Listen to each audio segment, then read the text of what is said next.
जी, अस्सलाम वालेकुम। कैसे हैं आप लोग? खैरियत से हैं? ठीक है। अच्छा, मुझे काफ़ी लोगों के क्वेश्चंस आ रहे थे कि हम लोग जो है वो वेब फ्लो में क्लाइंट फर्स्ट के साथ कैसे स्टार्ट ले सकते हैं। तो उसके लिए हमें क्लाइंट फर्स्ट ने जो है ऑफिशियल स्टार्टर प्रोजेक्ट दे दिया है। ये उसका इंटरफेस है। और उन्होंने इसका क्लोन भी दे दिया है। मैं इसका जो है वो लिंक आपको डिस्क्रिप्शन में शेयर कर दूंगा। वहाँ से आप इसको जस्ट इसके ऊपर क्लिक करके इसके क्लोन पेज पे चले जाएंगे और वहाँ से उसको क्लोन बना के उसके स्टाइल गाइड में जाएंगे और वहाँ से स्टाइल गाइड को अपनी नीड्स के मुताबिक सेट कर लेंगे। तो ये बेसिकली है। मैं इसमें इसको वेबफ्लो में जाके आपको थोड़ी सी इसकी इंस्ट्रक्शंस दे देता हूँ। चीज़ें दिन ब दिन आसानी की तरफ जा रही हैं, बस ये है कि थोड़ा सा फोकस चाहिए तो चीज़ें आपको फ़ौरन पिक कर लेंगे आप। तो ये देखें, इससे ये स्टाइल किट सेट की हुई है। Yes, style guide client first version 1.0। ठीक है। अब इसके अंदर ये इसने जो है देखें आप H1 सेट किया हुआ है। यहाँ पर आप क्लिक करें ऑल H1। ठीक है। Two on this page, one on other page. अब ये जो H1 है इसको आप अपनी ज़रूरत के मुताबिक सेट कर सकते हैं। ठीक है। मैं भी बताता हूँ, मैंने दूसरे प्रोजेक्ट में सेट किया हुआ है, ये आपको डेमो दे दूँ। तो ये देखें, अब ये उसने 700 बोल्ड किया हुआ है, 4 रैम किया हुआ है। ठीक है। H2 को भी इसी तरह उसने 3 करके 3 रैम उसका फोन साइज किया हुआ है। इसी तरह फिर H3 है, H4 है, H5 है। फिर इसके बाद अगर इसके अलावा आप जो है कस्टम हेडिंग्स देना चाहते हैं, ठीक है, तो आप हेडिंग एक्स लार्ज है, उसमें भी 4 रैम आप चेंज कर लें अपनी नीड के मुताबिक। क्योंकि आपके पास कभी डिफरेंट साइजेस आ जाते हैं जो आपको यूज़ करने पड़ जाते हैं, तो फिर उसने ये कस्टम भी दे दी है। ठीक है। और ये आपका जो है वो उधर भी रिच टेक्स्ट में भी यूज़ हो सकते हैं। ठीक हो गया। ये H3 है, उसको ने उसको हेडिंग मीडियम कह दिया है। इसी तरह फिर हेडिंग स्मॉल है, हेडिंग एक्स स्मॉल है, उसको उसने 14 पिक्सल लिया हुआ है, जिसको हम जीरो बेसिकली 1 पिक्सल जो है, सो 1 रैम जो है वो 16 पिक्सल के इक्वलेंट होता है। फिर इसी तरह उसने पैराग्राफ को सेट किया हुआ है। फिर उसने ये ऑल लिंक्स को सेट किया हुआ है। ब्लॉक कोट है। फिर टेक्स्ट साइज उसने बनाए हुए हैं लार्ज, मीडियम। सिमिलरली फिर आप जो है वो जैसे जैसे नीचे चले जाएंगे तो आपके पास डिफरेंट टेक्स्ट साइज हैं, small, tiny, italic, muted, all caps. अगर आप करना चाहते हैं तो आप ये यूज़ कर लें। क्लास आपको मतलब क्लासेस बनने की जरूरत नहीं है। अब आपने ऑल कैप्स करना है, आपके पास यहाँ पे भी ऑप्शन है, यहाँ से ऑल कैप्स यूज़ करें। वरना आप ये सिर्फ क्लास कॉल कर लें, टेक्स्ट स्टाइल ऑल कैप्स। फिर इसी तरह अगर आपने टेक्स्ट को कोई स्पेशल कलर देना है तो ये टेक्स्ट स्टाइल लिंक है, इसको बस कलरिंग चेंज कर लें अपनी नीड के मुताबिक और उसको सेट कर लें। ब्लॉक कोड को यहाँ बॉर्डर का कलर चेंज करना है तो टेक्स्ट स्टाइल कोड है, इस क्लास से आप उसको कंट्रोल कर सकते हैं। इसी तरह फिर ये सबसे बेहतरीन चीज़ है जो आप जहाँ भी जरूरत है आप कॉल कर सकते हैं। जैसे ये एक्स्ट्रा बोल्ड 800 होता है, आपने क्या करना है, टेक्स्ट वेट एक्स्ट्रा बोल्ड को कॉल कर लेना है। टेक्स्ट वेट बोल्ड 700 होता है, आपने अपनी ज़रूरत के मुताबिक जहाँ भी नीड है वहाँ कॉल कर लें। Text bold, text weight semibold similarly normal और मीडियम और लाइट है। ठीक है। फिर इस तरह टेक्स्ट कलर आप यहाँ सेट कर लें ऑलरेडी।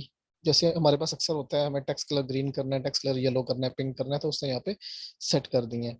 इसी तरह फिर ये रिच टेक्स्ट में आप आज उसने H1 सेट किया हुआ है, ये कि उसने when nested inside of the rich text. Similarly H2, H3। ठीक है। Paragraph, list, block code, link, सबको ये उसने यहाँ पे कुछ इमेजेस को भी सेट किया हुआ है। सॉरी, ये उसके अंदर है, रिच टेक्स्ट के अंदर इमेज है। ओके, ये प्राइमरी कलर, सेकेंडरी कलर, ये उस फिलहाल यानी कि एक टेम्पलेट आप कह लें। तो आप अपनी नीड के मुताबिक इनको सेट कर सकते हैं। फिर जहाँ जहाँ जरूरत है वहाँ कॉल करते जाएं। ये बटन्स के कलर भी उसने सेट किए हुए हैं, primary button, secondary button, something button text. ठीक है। तो फिर और आइकन्स हैं। ये मतलब जैसे जैसे आप जाते जाएंगे चीज़ें आपको मिल जाएंगी। ये फॉर्म भी उसने सेट किया हुआ है, चेक बॉक्सेस, रेडियो बटन्स। फिर उसके बाद फॉर्म के बटन को उसने एक क्लास दी हुई है, इस फॉर्म सबमिट। ठीक हो गया। आपने बस बटन की क्लास देनी है इसको, और फिर उसके बाद इस फॉर्म सबमिट करना है तो ऑटोमेटिकली ये कलर असाइन हो जाएगा। कलर चेंज करना है, सॉरी, कलर चेंज करना है तो आप उस कलर को चेंज कर सकते हैं। ठीक है। अब मैंने यहाँ पर ये स्टाइल गाइड ऑलरेडी सेट की हुई है। ये क्योंकि मैं ये प्रोजेक्ट अभी स्टार्ट करने लगा था, ये उसका फिग्मा रेडी होके आया हुआ है। तो यस, तो ये स्टाइल गाइड सेट हुई हुई है। अब इसके अंदर आप देखें कि मैंने फ़ॉन्ट फैमिली यहाँ पर चेंज कर दी है। वहाँ पर आप देख रहे थे 700 थी, मैंने यहाँ 600 कर ली। वहाँ 4 रैम थी, मैंने यहाँ अपनी नीड के मुताबिक 3 रैम कर ली। ठीक है। इसी तरह इसको 2.375 मुझे चाहिए था। अपनी नीड्स के मुताबिक मैंने चीज़ें सेट कर ली हैं। अब मैं बस सिर्फ क्लासेस कॉल करता जाऊंगा और काम साथ साथ में करता जाऊंगा। तो मैंने मतलब सबके लिए जो है वो सेट कर ली है। और एक और चीज़ आपको बताता हूँ जो सबसे मज़े की इसकी चीज़ है, सॉरी मैं पहले बताना भूल गया, वो पहले बता देनी चाहिए थी। ये चीज़, अब देखो इसके अंदर जो है ना, पेज रैपर क्लास बनी हुई, पेज पैडिंग 2.5 2.5 पिक्सल, रैम आप लेफ्ट एंड राइट देंगे, वो क्लास बनी हुई, just need to call, main wrapper class बनी हुई, कंटेनर लार्ज। हाँ जी, मुझे यहाँ मुझे इस प्रोजेक्ट में 80 रैम चाहिए, बट क्लाइंट फर्स्ट में जो उसने सेट किया हुआ है उसको भी आप देख लें। यस, उसने शायद, हाँ उसने भी 80 रैम ही किया, और मेरी नीड भी 80 रैम थी, तो मैंने इसलिए उसको 80 रैम रख लिया है।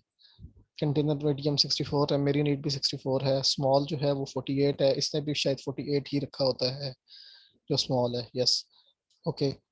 तो उसके बाद max fits, like max fit full 100%, full tablet, max fit mobile, max fit X large, ये X large, large, extra large, double extra large भी है, ठीक है, small, extra small, X X small. अच्छा, उसके बाद स्पेसिंग्स। अच्छा, आपको आपने देखा होगा हम यूज करते होते हैं margin top, margin bottom, margin, थोड़ा सा तो ये वीडियो लंबा हो जाएगा लेकिन चीज़ें क्लियर हो जाएंगी, ठीक है। और काइंडली काइंडली वीडियो को ज़रूर लाइक करें और चैनल को ज़रूर सब्सक्राइब कर दें। Okay, fine, yes. अब मैं यहाँ पर आपके सामने अक्सर यूज़ करता होता हूँ क्लास मार्जिन टॉप, ठीक है। अब यहाँ पर डायरेक्शंस में आई थिंक यस ये पड़ी हुई है मार्जिन टॉप, जो मैं हमेशा यूज़ करता हूँ। फिर उसके बाद वो क्या करता है, बाकी सबको 0 0 रैम कर देता है, टॉप वाले को रहने देता है। उसके बाद फिर इसके साथ मैं साथ कॉम्बो क्लास यूज़ करता हूँ, मार्जिन लार्ज, मार्जिन मीडियम, जैसे ये सब की सब यहाँ रेडी पड़ी है। मार्जिन लार्ज में उसने 3 रैम किया हुआ है। अब जब मार्जिन टॉप होगा तो बाय डिफॉल्ट इस तीनों को 0 कर देगा, ठीक है। लेकिन जब मार्जिन लार्ज होगा तो वो तीनों बाय डिफॉल्ट, क्योंकि वो कॉम्बो क्लास, ऐसा कॉम्बो क्लास यूज हो रही है, तो मार्जिन टॉप में मेरे पास ये तीनों 0 रैम ही रह जाएंगी, बट दिस वाला जो ये वाला जो 3 रैम है वो कॉल हो जाएगा। इस तरह एक्स्ट्रा लार्ज में 4 रैम होता है, एक्स एक्स लार्ज में 5 रैम होता है, ह्यूज में इसी तरह 6 रैम होता है, और आगे ये सीरीज चलती जा रही है 12 रैम तक। उसके बाद अगर आपको कस्टम चाहिए तो आप अपनी नीड के मुताबिक चीज़ें सेट कर सकते हो। उसने कस्टम की ऑप्शन भी आपको देखें, इतनी आसानी कर दी है कि कस्टम की ऑप्शन भी बना के दे दी है। यहाँ पे मार्जिन 0 है अगर कुछ भी नहीं चाहिए, ठीक है। मार्जिन 10 0.5 रैम, 0.125 रैम होता है, ठीक है। तो इसी तरह अगर आपको मार्जिन बॉटम चाहिए तो ये उसने बना के रखा हुआ है, margin left, margin right, margin vertical, ठीक है, ओके।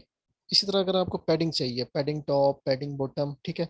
अब पैडिंग आपने ले ली, ठीक है। इसी तरह उसने पैडिंग की क्लासेस भी यहाँ पर बना के रखी हुई है। Yes, this one, padding 0, padding tiny, padding x small, small, medium, large, everything else, मतलब जो भी है आप उसको डिटेल में खुद देख लेंगे, ठीक है। ओके, रिस्पॉन्सिवनेस पे आ जाएं तो अगर आपको कहीं पे डेस्कटॉप पे हाइड करना है तो उसने ये क्लास दी हुई है। अगर हाइड टैबलेट करना है तो आप ये कॉल कर लोगे। मोबाइल हाइड करना है लैंडस्केप पे या पोर्ट्रेट पे, उसके मुताबिक उसने ये कि आपने शो करवाना है तो ये उसने दी हुई है। मतलब according to your need you can call anything. My God, okay. Z index के लिए भी उसने दी हुई हैं चीज़ें, जैसे आपका जेड इंडेक्स 1 है, जेड इंडेक्स 2 है, अलाइन सेंटर है, टेक्स्ट अलाइन सेंटर होता है, लेफ्ट अलाइन होता है, राइट अलाइन होता है। तो उसके मुताबिक उसने सब चीज़ें दी हुई हैं, ठीक है। ये कुछ ग्लोबल क्लासेस हैं जो इसमें इसने कस्टम कोड्स डाले हुए हैं। यस, अच्छा, ये इसने कुछ कोड तो दिए हुए हैं कि आपने देखा होगा कुछ हमारी जो चीज़ें होती हैं, कुछ हमारी जो सॉरी ब्राउज़र्स होती हैं, जैसे कि पुराना ब्राउज़र आप देख लें, वो जो क्या नाम था उसका, इंटरनेट एक्सप्लोरर, या फिर उसके बाद कुछ चीज़ें होती हैं जो फायरफॉक्स पे नहीं चल रही होती। तो इसके अंदर उसने ये चीज़ें सारी सेट कर दी हैं। आपको कुछ कुछ भी करने की ज़रूरत नहीं है, सिर्फ आप इसको क्लोन जब करोगे तो वो ऑटोमेटिकली चीज़ें सेट करता जाएगा। बाकी उसने उसके लिहाज से जो जो यहाँ पे चीज़ें यूज़ की हैं उसके लिहाज से कुछ कस्टम कोडिंग ऐड कर दी है, ठीक है। तो अगर आपको ज़रूरत है तो आप इसको पढ़ सकते हैं, अदरवाइज सिर्फ आप फ़िलहाल यूज़ कर लें, क्योंकि आपको मोस्ट प्रोबली आपको इसकी इसे नीड नहीं होगी, क्योंकि ऑटोमेटिकली चीज़ें उसने सेट की हुई हैं सब की सब। तो और हाँ, एक चीज़ ये कि जो मैंने यहाँ बताने वाला था मैं फिर भूल गया। यस, पैडिंग में जब आप जाते हैं ना यहाँ पर, पैडिंग, यस यस यस। अब देखें ये भी उसने चीज़ें कितनी आसानी कर दी है कि जैसे अब ये पैडिंग लार्ज है, एक्स लार्ज है, ठीक है। एक्स लार्ज में मेरे पास होता है 4 रैम, ठीक है। तो जब आप इसको स्मॉल स्क्रीन पे जाते जाएंगे तो उसको उसने रिस्पॉन्सिव भी कर दिया है, 3 रैम कर दिया है, 2 रैम कर दिया है, 2 रैम पे रहने दिया है, ठीक है। सिमिलरली एक्स लार्ज वैसे 5 होता है, बट मोबाइल स्क्रीन पे 3 रैम होता है, और इस टेबलेट स्क्रीन पे 4 रैम होता है। ह्यूज वैसे जो है वो 8 रैम होता है, ठीक है, और सॉरी 6 रैम होता है, और उसको इसने 3.5 और 3.5 तक आने दिया है। एक्स यूज होता है 8, उसको उसने 4 रहने दिया है, ठीक है। और एक्स एक्स यूज होता है 12, उसको उसने मोबाइल स्क्रीन पे 4.5 कर दिया। तो ये चीज़ें उसने ऑटोमेटिकली चीज़ें सारी सेट करके रिस्पॉन्सिव करके सिस्टम बना के आपको दे दिया। आपने सिर्फ क्लासेस कॉल करते जाना है और अपनी अकॉर्डिंग टू नीड उसको सेट करते जाना है, ठीक है। आई होप चीज़ें आपको समझ आई होंगी। अगर नहीं समझ आई तो आप कमेंट कर सकते हैं और पूछ सकते हैं। Thank you so much. मिलते हैं इंशाल्लाह नेक्स्ट वीडियो में।